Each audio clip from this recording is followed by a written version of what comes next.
श्री राधा मेरी स्वामिनी और मैं राधे को दास, जन्म जन्म मोहि दीजियो श्री वृंदावन को वास। तो राधे राधे भक्तों, कैसे हो आप सब। उम्मीद करती हूँ ठाकुर जी की कृपा से आप सभी बहुत अच्छे हो गए और ठाकुर जी की सेवा अच्छे से कर रहे होगे। तो चलिए आज हम बात करेंगे ठाकुर जी की सेवा के बारे में।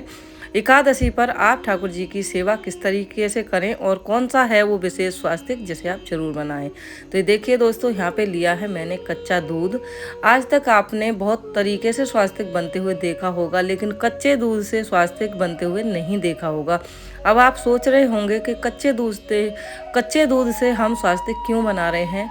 हम इसलिए बना रहे हैं दोस्तों, ये जो एकादशी आने वाली है ये बहुत ही विशेष एकादशी है और इस पे जो भी कार्य करेंगे आप वो लाख गुना फलदायी होगा। तो इसलिए हम बना रहे हैं दूध से स्वास्तिक। आपने देखा होगा कई जगह पे दूध से पूजा होती है, तो दूध बहुत ही ज़्यादा विशेष होता है। और कच्चा दूध लेकर अगर आप ठाकुर जी को ये स्वास्तिक बनाकर अगर इसमें आप स्नान कराएंगे ठाकुर जी के, तो ये जो एकादशी है आपकी बहुत ही ज़्यादा लाभकारी हो जाएगी। तो आप भी इस तरीके से ठाकुर जी के जो बर्तन हैं जिस पे आप ठाकुर जी को स्नान कराएंगे, जो पात्र है उसमें दूध से ज़रूर बनाएं। ये स्वास्तिक आपने देख ही लिया। स्वास्तिक आपको थोड़ा सा यहाँ पे बिगड़ा सा नज़र आ रहा होगा, लेकिन क्योंकि वो कैमरे की वजह से है, कैमरा तिरछा थोड़ा सेट हुआ। अगर आप सामने से देखेंगे जब इसे बनाएंगे तो आपको बिल्कुल सीधा नज़र आएगा। तो आप भी अगर अपने घर में सुख शांति चाहते हैं, अपने घर में धन की वृद्धि चाहते हैं, तो इस एकादशी पर ये स्वास्तिक जरूर बनाइएगा। और इस स्वास्तिक को किस किस शुभ काम के लिए बनाया जाता है ये वीडियो मैं बहुत जल्दी आप लोगों के लिए लेके आऊँगी। और चलिए अब बात करते हैं ठाकुर जी के स्नान के बारे में। तो ठाकुर जी को मैंने दूध से ही स्नान कराया है और ये जो एकादशी आ रही है इस पे आप दूध से ज़रूर स्नान कराएं ठाकुर जी को। और दूध से नहीं कराना चाहते तो यमुना जल डाल के ठाकुर जी को स्नान कराएं। तो ये देखिए ठाकुर जी को अब हम जल से स्नान करा देंगे, ये साफ जल से। और शालिग्राम जी को इस तरीके से हाथ में लेके जल दें। ये जो शालिग्राम का जल देने का जो तरीका है इस तरीके से होता है, हाथ में शालिग्राम जी को लेके नहलाया जाता है।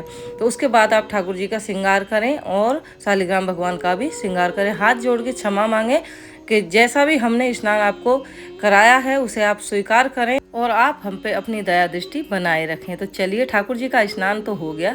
अब ये जो जल है दूध वाला इसको हम देंगे तुलसी महारानी में।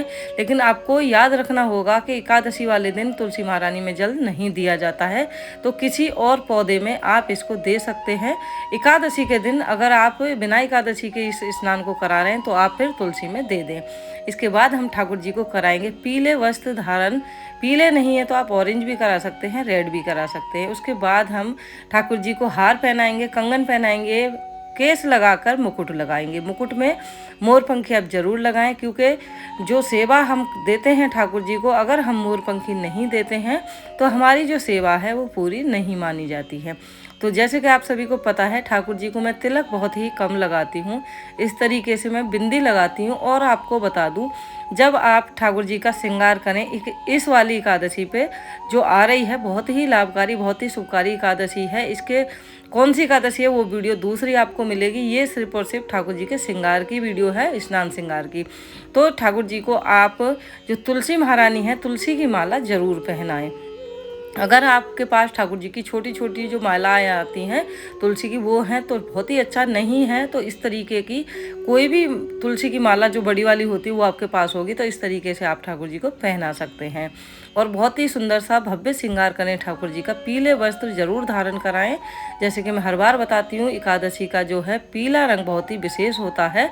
और ठाकुर जी के स्नान कराने के बाद आप इत्र सेवा दें ठाकुर जी को, जो कि अभी हम देंगे। लेकिन उससे पहले हम ठाकुर जी को जो हमने मुकुट लगाया था उसको निकाल दिया था, क्योंकि मैंने माला पहनाना मैं भूल गई थी पहले। तो अब ठाकुर जी को मैंने माला पहना दी है। इस तरीके से 2-3 तरीके से मैंने बताया है, आपने देखा होगा वीडियो में। माला को आप धारण करा सकते हैं। यह है लोटस वाला इत्र जो मैं ठाकुर जी को दूंगी। इसकी सेवा श्रृंगार करने के बाद ठाकुर जी को इत्र सेवा आप जरूर दें, चाहे आप एकादशी की सेवा कर रहे हैं या फिर डेली जो सेवा करते हैं वो आपके, लेकिन इत्र ठाकुर जी को आप जरूर लगाएं। अब हम ठाकुर जी को देंगे आईना सेवा आप जैसे कि देखते हो, हर बार भी मैं आपको बताती हूँ। आप सोच रहे होगे कि हर बार मैं आपको क्यों बताती हूँ। आपको मैं इसीलिए समय समय पे याद दिलाती रहती ताकि आप लोग भूल ना जाओ, ठाकुर जी की सेवा में कोई भी गलती आपसे ना हो। तो अब हम ठाकुर जी को कानों में पहना देंगे इस तरीके से टॉप्स। जो बिंदी का श्रृंगार करती हूँ वो यही है बिंदी वाला। अगर आपके पास ठाकुर जी के कानों के नहीं है तो इस तरीके से बिंदी से आप ठाकुर जी के इयररिंग बना सकते हैं। तो देखिए ठाकुर जी हो गए तैयार। हमने ले ली बनैया क्योंकि हमारे ठाकुर जी को नज़र ना लगे। और इसके बाद अब कर लीजिए आप फाइनल दर्शन। देखिए कितने प्यारे लग रहे हैं ऑरेंज ड्रेस में। ऐसा लगता है कि जब इनकी सेवा हम करने बैठते हैं तो बस इनको देखते रहो, सारे ही काम भूल जाते हैं हम ठाकुर जी की सेवा में जब लगते हैं। हमें लगता है कि 2 से 5 मिनट में हम ठाकुर जी की सेवा कर लेंगे, लेकिन ऐसा बिल्कुल नहीं होता है। ठाकुर जी की सेवा में कितना समय लग जाता है हमें खुद भी पता नहीं लगता। तो ठाकुर जी की सेवा करने के बाद हम ठाकुर जी की करेंगे आरती। आरती आप कोई भी कर सकते हैं, ओम जय जगदीश हरे, आरती कुंज बिहारी की, जो भी आपको आती हो वो आप आरती करें। और हाँ, गैया मैया की सेवा जरूर करें। इसके बाद हम ठाकुर जी को देंगे भोग उनका, जो भी हम देते हैं एकादशी पर।